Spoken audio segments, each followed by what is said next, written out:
قل أوحي إلي أنه استمع نفر من الجن فقالوا إنا سمعنا قرآنا عجبا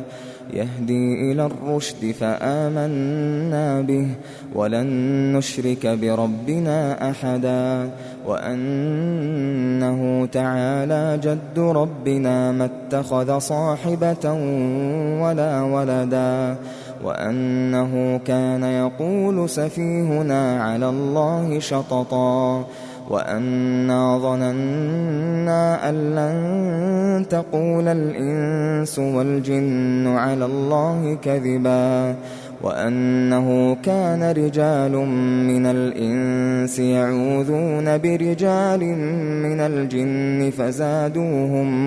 فزادوهم رهقا وأنهم ظنوا كما ظننتم أن لن يبعث الله أحدا وأنا لمسنا السماء فوجدناها ملئت حرسا شديدا وشهبا وأنا كنا نقعد منها مقاعد للسمع فمن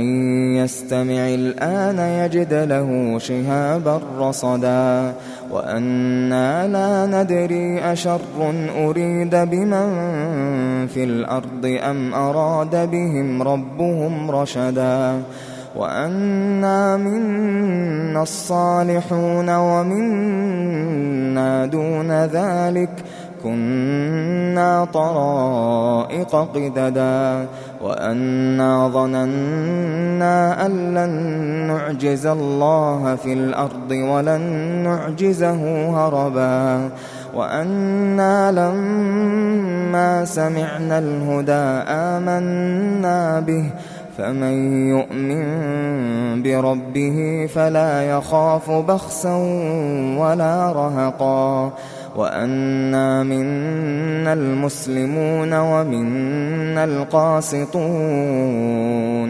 فمن أسلم فأولئك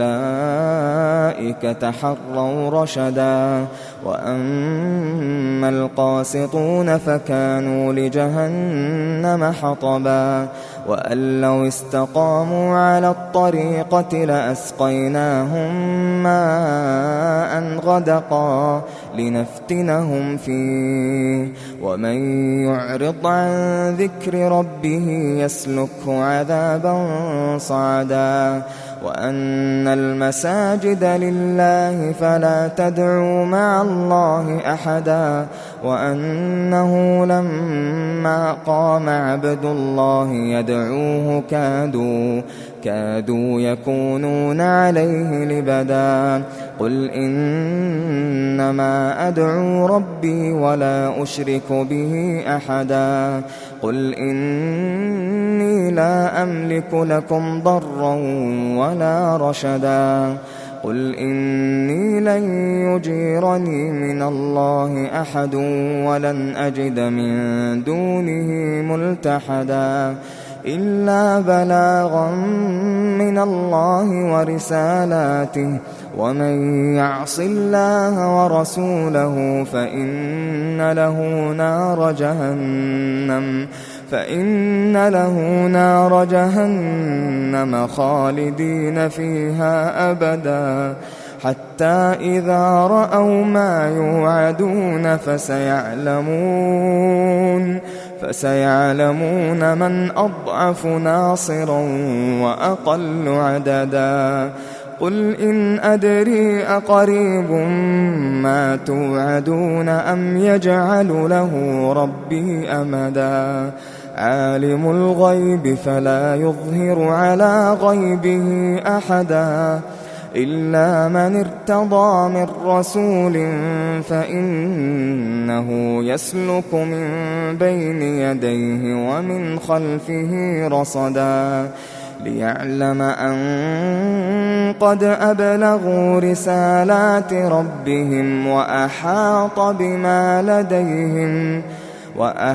بما لديهم وأحصى كل شيء عددا.